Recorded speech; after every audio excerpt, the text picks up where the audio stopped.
नमस्कार साथियों। पिछले वीडियो में हमने द्विचर संक्रिया के बारे में सीखा। इस वीडियो में हम अब अन्य परिभाषाएं सीखते हैं। आज की पहली परिभाषा है सहचारी, जिसे हम एसोसिएटिव भी कहते हैं। कोई संक्रिया स्टार किसी समुच्चय जी में सहचारी होगी यदि निम्न कंडीशन सेटिस्फाई होती हो। A star b star c का मान a star b star c के बराबर इस प्रकार होना चाहिए। ये प्रत्येक फॉर ऑल तीन element a b c belongs to G में के लिए होना चाहिए। एग्जाम्पल लें, समुच्चय एन लें तो उसमें प्लस संक्रिया सहचारी होती है, क्योंकि 2 + 3 + 4 बराबर 2 + 3 + 4 दोनों बराबर हैं। ऐसे हम समुच्चय एन में से कोई भी तीन एलिमेंट लें, इस प्रकार से रखें तो वो दोनों बराबर होंगे। परंतु समुच्चय एन में माइनस संक्रिया सहचारी नहीं होती, क्योंकि अगर हम तीन एलिमेंट 1 2 3 एन में से लें तो 1 - 2 - 3 बराबर 1 - 2 - 3 ये दोनों आपस में बराबर नहीं होते। अतः ये संक्रिया माइनस समुच्चय एन में सहचारी नहीं है। अगली परिभाषा सीखते हैं। तत्समक अवयव, समुच्चय जी संक्रिया स्टार लें और तब संक्रिया स्टार के लिए समुच्चय जी में तत्समक अवयव विद्यमान होता है यदि ए स्टार ई का मान ए के बराबर आए, ई स्टार ई इसका मान भी ए के बराबर आए। यानी कि प्रत्येक एलिमेंट ए के लिए ये कंडीशन संतुष्ट होनी चाहिए। तत्समक अवयव की खासियत होती है, ये जिस भी अवयव के साथ संक्रिया में आता है स्वयं तो गायब हो जाता है, वापस उस अवयव को वापस ले आता है। ये इसकी पहचान है।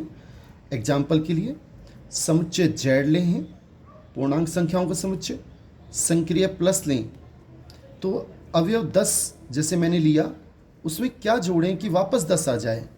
तो अगर 0 जोड़ेंगे तो वापस 10 आ जाएगा। इसका मतलब ये हुआ समुच्चय जेड में प्लस संक्रिया के लिए तत्समक अवयव 0 है। और यदि समुच्चय जेड संक्रिया डॉट लें तो 10 को किससे गुणा करें कि वापस 10 आ जाए, तो 1 से गुणा करना पड़ेगा। इसका मतलब स्वयं तो ये गायब हो गया तत्समक अवयव और अवयव को वापस ला दिया। इसका मतलब समुच्चय जेड में तत्समक अवयव गुणन संक्रिया के लिए 1 है। नेक्स्ट परिभाषा देखें, प्रतिलोम अवयव, किसी अवयव ए का समुच्चय जी में संक्रिया स्टार के लिए बी प्रतिलोम अवयव होगा यदि निम्न कंडीशन संतुष्ट होती हो। ए स्टार बी = ई बराबर बी स्टार ए, ई तत्समक अवयव है। मतलब अवयव स्वयं भी गायब हो जाए, साथ वाला अवयव भी गायब हो जाए। अगर दोनों गायब हो गए तत्समक अवयव आ जाए तो इसका मतलब अवयव ए का प्रतिलोम अवयव बी है या बी का प्रतिलोम अवयव ए है। एग्जाम्पल, समुच्चय जेड लें, संक्रिया प्लस लें तो 3 में क्या जोड़ें कि स्वयं भी गायब हो जाए, साथ वाला भी गायब हो जाए और जेड का तत्समक अवयव प्लस संक्रिया के लिए 0 आ जाए। तो 3 में -3 जोड़ेंगे तो 3 भी गायब हो जाएगा, -3 भी गायब हो जाएगा और 0 आ जाएगा। इसका मतलब 3 का प्रतिलोम अवयव -3 होता है। समुच्चय जेड लें, संक्रिया डॉट लें तो अवयव जैसे 3 लिए, 3 का प्रतिलोम अवयव 1/3 होगा, क्योंकि इन दोनों को मल्टीप्लाई करेंगे तो जेड का जो गुणन संक्रिया के लिए तत्समक अवयव 1 है वो आ जाएगा। इसका मतलब 3 का गुणन प्रतिलोम 1/3 होता है। ध्यान देने वाली बात ये है, लेकिन ये 1/3 जेड में विद्यमान नहीं होता है। 3 का प्रतिलोम अवयव तो विद्यमान है, 1/3 है, लेकिन इस समुच्चय जेड में विद्यमान नहीं है। ध्यान दें, नोट, जेड में केवल 2 ही अवयव 1 और -1 का गुणन प्रतिलोम ही जेड में विद्यमान होता है, क्योंकि 1 को किससे मल्टीप्लाई करेंगे, 1 से, तो वापस 1 आ जाएगा।